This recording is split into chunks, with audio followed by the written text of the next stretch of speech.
ಎಲ್ಲರದು ಇದು ಒಂದೇ ಸಮಸ್ಯೆ. ನಂದು ಕೂಡ ಇದೇ ಸಮಸ್ಯೆ, ನಿಮ್ಮದು ಕೂಡ ಅದೇ ಸಮಸ್ಯೆ, ಇನ್ನೊಬ್ರದ್ದು ಕೂಡ ಅದೇ ಸಮಸ್ಯೆ, ನಿಮ್ಮ ಜೊತೆಯಲ್ಲಿರೋರು ಕೂಡ ಇದೇ ಸಮಸ್ಯೆ. ಈ ಸಮಸ್ಯೆ ಯಾವಾಗ ಬಗೆಹರಿಯುತ್ತೆ ಅಲ್ವಾ? ಏನು ಆ ಸಮಸ್ಯೆ?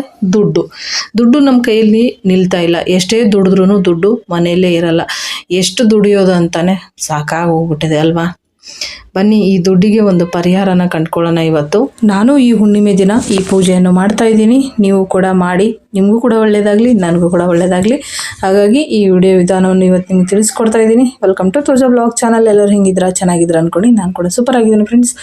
ಇವತ್ತು ನಾನು ತಿಳಿಸ್ಕೊಡ್ತಾ ಇರೋದು ದವನದ ಹುಣ್ಣಿಮೆ ಒಂದು ವಿಶೇಷವಾದ ಲಕ್ಷ್ಮೀ ಪೂಜೆ ವಿಧಾನ.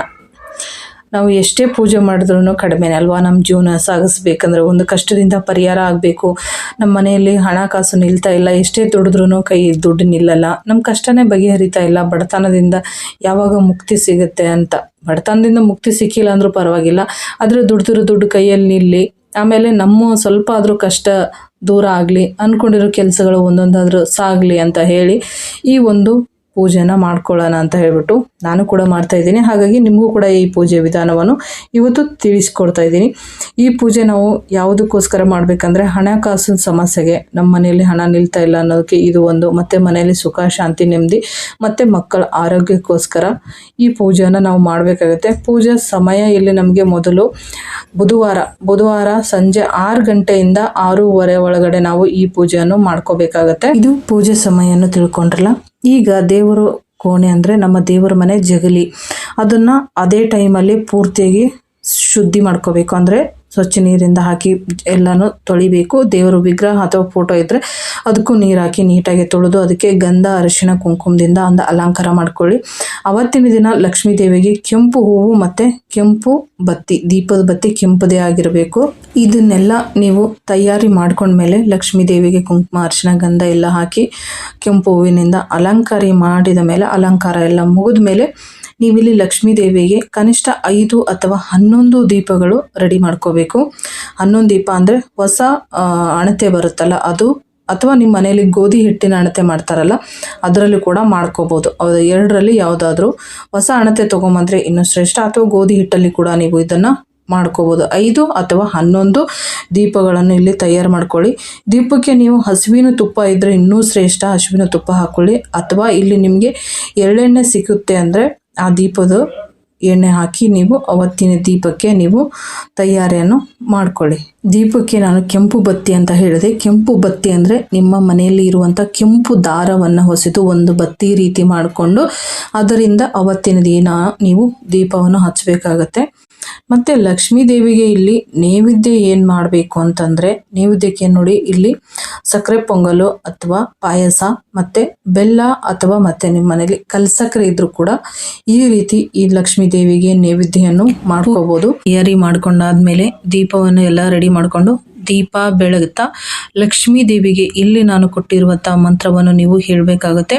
ತಪ್ಪದೆ ಈ ಮಂತ್ರವನ್ನು ನೀವು ಹೇಳಿ ಅವತ್ತಿನ ದಿನ ಆರತಿ ಮಾಡ್ತಾ ಆ ದೀಪವನ್ನು ಬೆಳಗ್ತಾ ಈ ಮಂತ್ರವನ್ನು ಹೇಳಿದ್ರೆ ಖಂಡಿತ ನಿಮ್ಮ ಕಷ್ಟಗಳು ಎಲ್ಲವನ್ನು ಪರಿಹಾರ ಆಗುತ್ತೆ ಅಂತ ಒಂದು ನಂಬಿಕೆ. ಇದು ಕೂಡ ಹೇಳಿದ್ನಲ್ಲ, ನಾನು ಕೂಡ ಇದನ್ನು ಮಾಡ್ತಾ ಇದ್ದೀನಿ, ನೀವು ಕೂಡ ಮಾಡಿ, ಎಲ್ಲರಿಗೂ ಕೂಡ ಒಳ್ಳೆಯದಾಗಲಿ.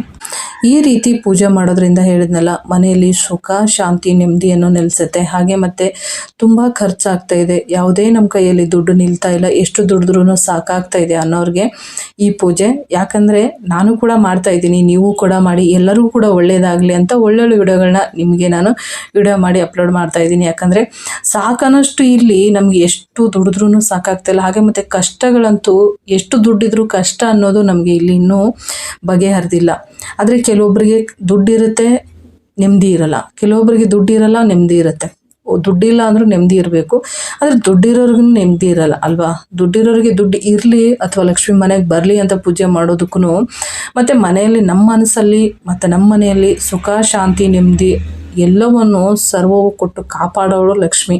ಹಾಗಾಗಿ ಅವತ್ತಿನ ದಿನ ನೀವು ದುಡ್ಡಿಗೆ ಅಂತಲ್ಲ, ನಿಮ್ಮ ನೆಮ್ಮದಿಗೋಸ್ಕರ, ಖುಷಿಗೋಸ್ಕರ, ಅಥವಾ ನಿಮ್ಮ ಒಂದು ಮನಸ್ಸಿನ ಒಂದು ಸಂತೋಷಕ್ಕೋಸ್ಕರ ನೀವು ಈ ಪೂಜೆನ ಅವತ್ತು ಮಾಡ್ಕೋಬೋದು. ಅವತ್ತಿನ ದಿನ ನೀವು ನಾನು ಏನೆಲ್ಲ ಹೇಳಿದ್ನಲ್ಲ ಅದನ್ನು ಸರಿಯಾಗಿ ಮಾಡ್ಕೋಬೇಕಾಗತ್ತೆ. ಯಾಕಂದರೆ ನಾವು ಮಾಡೋ ಪೂಜೆದಲ್ಲಿ ಎಡವಟ್ಟಾಗಬಾರ್ದು. ಭಕ್ತಿಯಿಂದ ಸಾಯಂಕಾಲ ಸ್ನಾನ ಮಾಡಿಕೊಂಡು ನೀವು ನಾನೇನು ಹೇಳಿದ್ನಲ್ಲ ಮನೆಯೆಲ್ಲ ಸ್ವಚ್ಛಗೊಳಿಸಿ ದೇವ್ರ ಫೋಟೋ ಎಲ್ಲ ಸ್ವಚ್ಛಗೊಳಿಸಿ ಅವತ್ತಿನ ದಿನ ಆ ಹುಣ್ಣಿಮೆ ದಿನ ಅಷ್ಟೆಲ್ಲ ಪೂಜೆ ಸಾಯಂಕಾಲನೇ ಮಾಡಿಕೊಡ್ರಿ. ಬೆಳಗ್ಗೆ ಮಾಡಿದ್ರೆ ಆಗ್ಬಿಡುತ್ತೆ ಅಂತ ಅಂದ್ಕೊಂಡು ಬೆಳಗ್ಗೆ ಮಾಡೋಕ್ಕೆ ಹೋಗ್ಬಿಡ್ರಿ. ಅವತ್ತಿನ ದಿನ ನೀವು ಸಾಯಂಕಾಲನೇ ಆ ಪೂಜೆನ ಮಾಡಿಕೊಡ್ರಿ. ಮನೆಯಲ್ಲೇ ಮಾಡ್ಕೊಳ್ಳುವಂಥದ್ದು. ನಿಮ್ಮ ಪೂಜೆ ಎಲ್ಲ ಮುಗಿದಾದ್ಮೇಲೆ ಸಾಯಂಕಾಲ ಬೇಕಂದರೆ ಮತ್ತೆ ನೀವು ಪೂಜೆ ಮುಗಿದ ಮೇಲೆ ಒಂದು ನಿಮ್ಮ ಮನೆ ಹತ್ರ ಯಾವುದಾದ್ರೂ ಒಂದು ದೇವಸ್ಥಾನ ಇದ್ದರೆ ಅಲ್ಲಿ ಹೋಗಿ ಒಂದು ಆಶೀರ್ವಾದ ತಗೊಂಡು ಬಂದರೆ ತುಂಬಾ ಒಳ್ಳೆಯದು. ನೋಡಿದ್ರಲ್ಲ, ದವನದ ಹುಣ್ಣಿಮೆ ದಿನ ಮಾಡಬೇಕಾಗಿರುವಂಥ ಈ ಪೂಜೆ ತುಂಬ ಶ್ರೇಷ್ಠವಾಗಿರೋದು. ಮತ್ತು ದೇವರಿಗೆ ಅಲಂಕಾರ ಮಾಡೋದಾಗಲಿ, ಕುಂಕುಮ ಅರಿಶಿನ ಗಂಧದಿಂದ ಅಲಂಕಾರ ಮಾಡೋದು, ಹೂವಿನ ಅಲಂಕಾರದಲ್ಲಿ ಯಾವುದೇ ಒಂದು ಮಿಸ್ಟೇಕ್ ಮಾಡ್ಕೋಬೇಡಿ. ಯಾಕಂದರೆ ಮಾಡಬೇಕಾದ್ರೂ ಒಂದು ಭಕ್ತಿಯಿಂದ ನಂಬಿಕೆ ಇಟ್ಕೊಂಡು ಮಾಡಿದಾಗ ಪ್ರತಿಯೊಂದು ನಮಗೆ ಫಲ ಸಿಗುತ್ತೆ. ಇವತ್ತು ಸಿಕ್ಕಿಲ್ಲ ಅಂದರೆ ಇವತ್ತಿಲ್ಲ ನಾಳೆ ಅದ್ರ ಫಲ ನಮಗೆ ಖಂಡಿತ ಸಿಗುತ್ತೆ. ನಾವು ಮಾಡಿರೋ ಪೂಜೆ ಫಲ ಯಾವತ್ತೂ ವ್ಯರ್ಥ ಆಗಲ್ಲ. ಯಾಕಂದರೆ ಯಾರಿಗಾದ್ರೂ ಕೊಟ್ಟು ಅಥವಾ ಏನಾದರೂ ಒಂದು ಮರೆತು ನಾವು ವ್ಯರ್ಥ ಮಾಡ್ಕೋಬೋದು. ಆದರೆ ಇಲ್ಲಿ ಭಗವಂತನಿಗೆ ಒಂದು ಲಕ್ಷ್ಮೀ ದೇವಿಗೆ ಒಂದು ದೇವರಿಗೆ ನಾವೇನೇ ಒಂದು ಮಾಡಿದ್ರೂ ಕೂಡ ಅದು ಯಾವತ್ತೂ ವ್ಯರ್ಥ ಆಗಲ್ಲ. ನಾವೇನು ಒಂದು ಕೊಟ್ಟರೆ ಅದ್ರ 2 ಪಟ್ಟು ಭಗವಂತ ನಮಗೆ ಕೊಡ್ತಾನೆ, ನಂಬಿಕೆ ಇಟ್ಕೊಂಡು ಮಾಡಿದ್ರೆ. ಹಾಗಾಗಿ ನೀವು ಅವತ್ತಿನ ದಿನ ನಾನು ಹೇಳಿದ್ದನಲ್ಲ ಈ ಪ್ರಕಾರ ಪೂಜೆನ ಮಾಡ್ಕೊಳ್ಳಿ. ಭಕ್ತಿ ಮತ್ತು ನಿಮ್ಮ ನಂಬಿಕೆ ಪ್ರಕಾರ ಆಗಿರುತ್ತೆ ಆ ಪೂಜೆ. ನೀವು ನಂಬಿಕೆ ಮೇಲೆ ಮತ್ತು ಭಕ್ತಿ ಮೇಲೆ ನೀವೇನು ಕೇಳ್ಕೊಂಡು ಮಾಡ್ಕೊತೀರೋ ಪೂಜೆನ ಆ ರೀತಿ ನಿಮಗೆ ಅದನ್ನು ಫಲನ ಸಿಗತ್ತೆ.